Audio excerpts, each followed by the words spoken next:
ímpios prosperando. Mas sabe, o Senhor me falou no templo que o fim deles está próximo, mas eu prosperarei na presença do Senhor.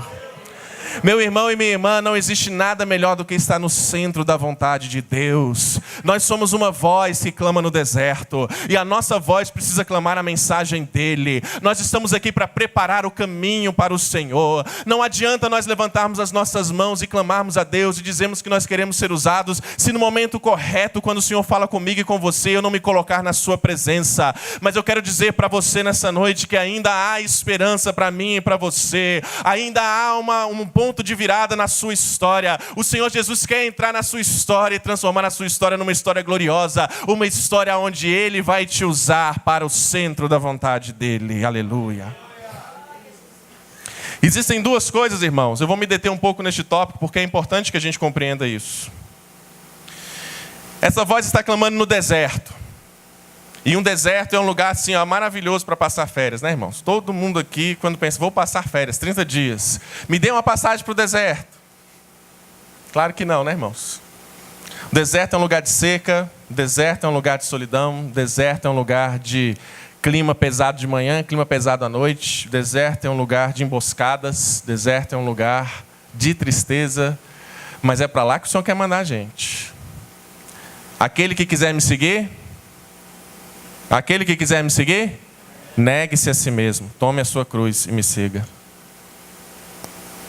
Este é o papel que o Senhor tem para mim e para você. Tem duas coisas, irmãos, que impedem o mensageiro de estar no centro da vontade de Deus. A primeira é medo. Repita comigo, medo. Você tem medo, irmão? Essa noite a gente cantou uma coisa sobre isso, não foi? Os meninos cantaram aqui, né? Acho que foi a primeira música. Me lembra aí o coro. Eu lanço fora o medo. Tinha isso, né? Eu olhei os irmãos assim e observei, eita, tem gente corajosa aqui nessa igreja, pastor. Tem gente corajosa aqui, Jesus. Jesus vai levantar missionária hoje. Eita, glória. Diga glória a Deus. O medo, irmãos, nos impede de ver claramente qual é o propósito de Deus através de nós. Qual é o propósito de Deus através de nós?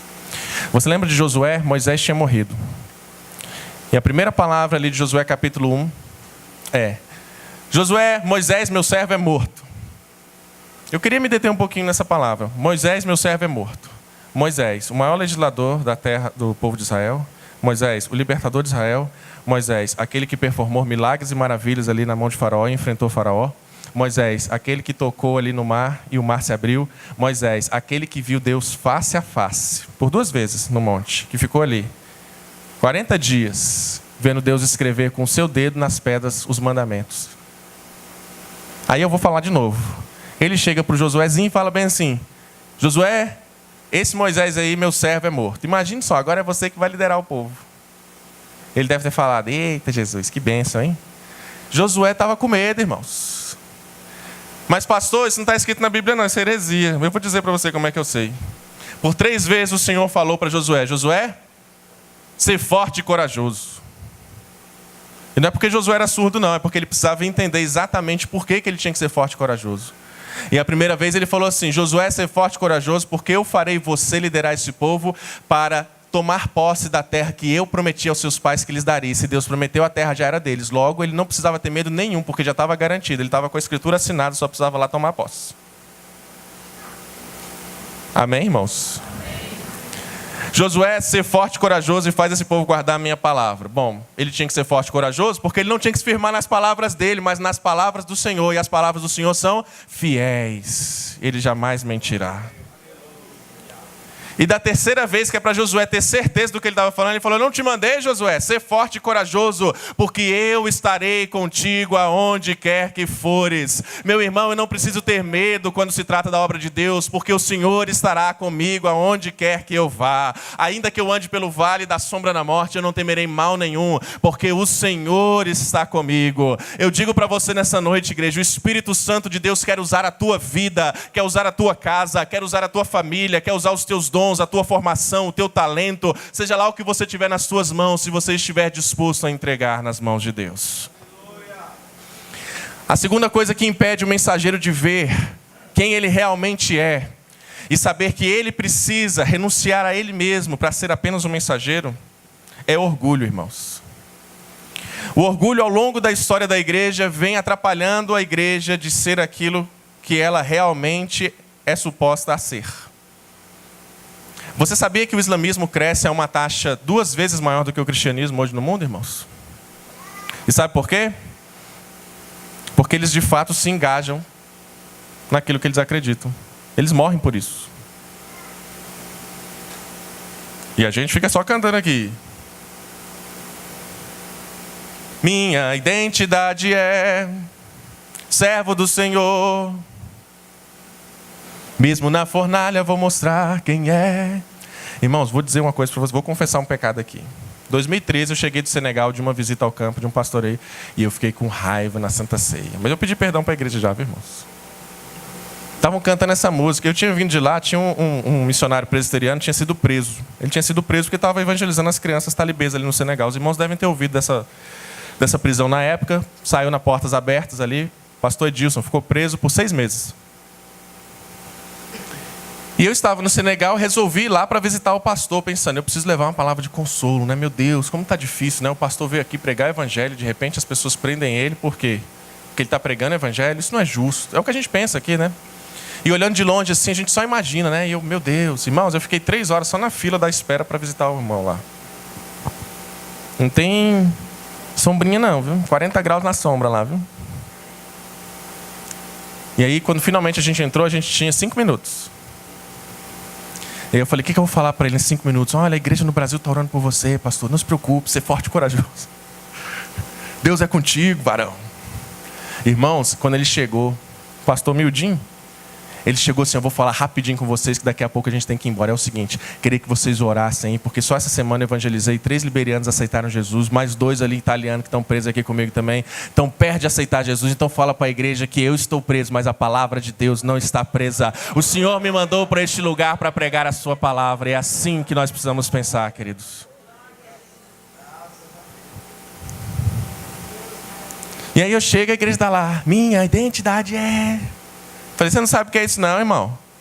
Você está cantando aí, vai lá para a prisão lá no Senegal para você ver como é. Dormir no chão duro. E saber que Deus te colocou lá com um propósito. O propósito de fazer o seu reino ser anunciado. É isso, irmãos, que o mensageiro precisa pensar. Mas o orgulho nos impede de pensar isso. Sabe por quê? Ah, só um mensageiro, Deus. Eu queria ser diferente, queria ter nome, eu queria ter título. Assim, um mensageiro especial do Senhor Jesus. Que tal? Não, filho, você é um mensageiro, você é uma voz. Jesus está no centro, não é você. Sabe por quê? Porque você está morto. Fala aí para o irmão que está do seu lado. Você está morto, sabia? Que isso, pastor? Ué, não foi o que Paulo falou? Não vivo mais eu, mas Cristo vive em mim. Então eu estou morto. Não vivo mais eu, mas Cristo vive em mim. E esse viver que tenho em Cristo, eu vivo pela fé nele. E importa que eu diminua, e importa que ele cresça, importa que eu seja menor, importa que ele seja maior. Então o mensageiro, irmãos, a voz dele é o que ele tem para falar a mensagem do rei a quem ele está anunciando. Ele não está falando a sua própria mensagem, ele não está mostrando a sua face, ele não está mostrando a sua voz, ele está levando a mensagem de salvação àqueles que ainda não conhecem a Jesus.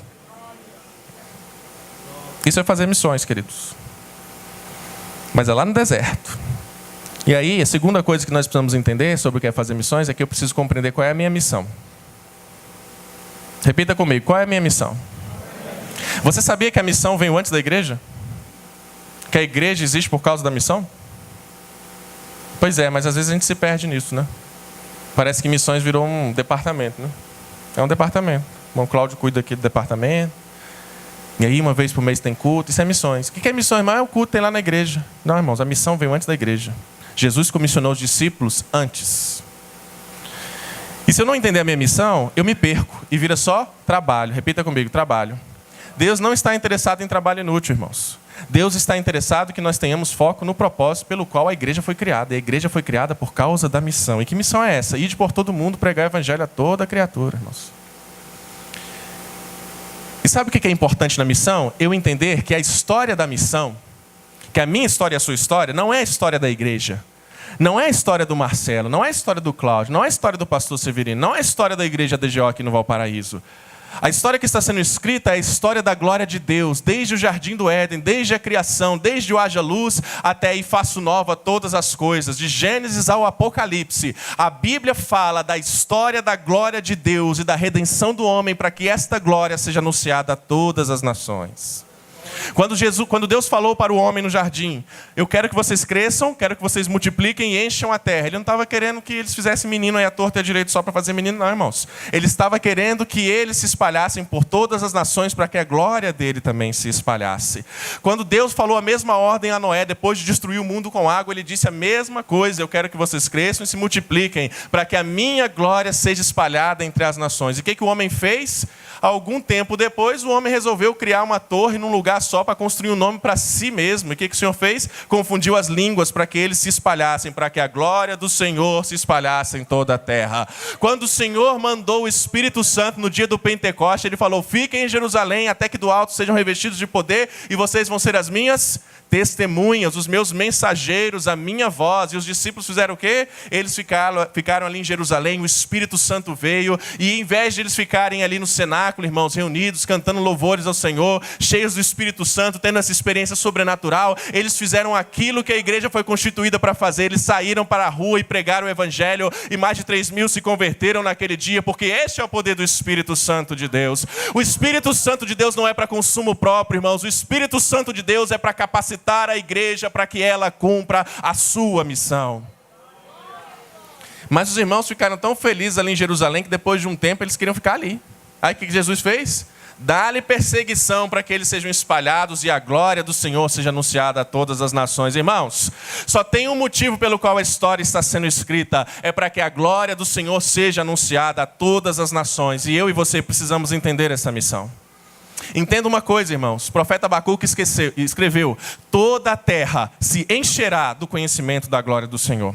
Ele não disse: um dia, se a igreja DGO lá no Valparaíso mandar missionários e resolver pregar a palavra de Deus aí por sua própria vontade, e eles ficarem finalmente ali atuando ali no adotar, então talvez, quem sabe, um dia a terra se encherá do conhecimento da glória do Senhor. Não, ele não escreveu isso não. Ele disse: já está escrito na história que a terra se encherá do conhecimento da glória do Senhor. Lá em Apocalipse nós vemos o que João viu, que naquele dia, no dia do julgamento, estarão diante do Senhor com vestes brancas, pessoas de toda tribo, povo, raça, língua e nação, clamando: santo, santo, santo é o Cordeiro que foi morto, mas venceu. Meus irmãos, na história já está escrito que a missão da igreja será cumprida. Cabe a mim ou a você decidirmos se vamos ou não fazer parte dessa missão. Eu quero fazer, irmãos, e você? Nós precisamos entender qual é a nossa missão. Agora, meu querido, a nossa missão é ir para o deserto, para os lugares escabrosos. Olha o que o profeta escreveu: todo vale será aplanado, nivelados todos os montes e outeiros, o que é tortuoso será retificado. Porque no deserto é isso que acontece, o ambiente é hostil, mas quando nós entendemos a nossa missão e nós vemos Deus fazendo milagres naquele lugar. Agora, uma missão sem uma visão é só trabalho. Repita comigo: missão sem visão é só trabalho. E Deus não quer que você se canse não, querido. Ele quer que você tenha forças renovadas. Forças renovadas. Se você for para o final do capítulo 40, você vai ver lá, né? Os jovens se cansam e se fadigam. Os velhos ficam cansadinhos. Mas aqueles que esperam no Senhor renovarão as suas forças. Deus faz assim com você. Veja o versículo 5. A glória do Senhor se manifestará e toda a carne haverá, pois a boca do Senhor o disse. Não foi a minha boca, não foi a boca do pastor, não foi alguém qualquer que escreveu, foi a boca do Senhor que disse. Então isso vai acontecer. A glória do Senhor se manifestará e toda a carne haverá. Nós precisamos também entender qual é a visão correta, irmãos. Qual é a visão correta? E a visão correta é a visão do reino. E aí eu vou voltar alguns capítulos com os irmãos. Lá no capítulo 6 de Isaías. Isaías estava super confortável na sua vida. Parente do rei. Tinha um espaço privilegiado lá no palácio. E Deus deu uma confrontadinha nele, irmãos. Porque quando a gente ora, e tem um problema quando a gente ora. Sabe qual é o problema quando a gente ora? É que Deus responde, irmãos. E às vezes você faz aquela oração contrita assim: ô Jesus, me usa. Como é que é, irmãos, lá no início da pregação? Quero ser usado. Chega a ficar triste, né? Deus ouve, irmãos. Ele ouve também no louvor.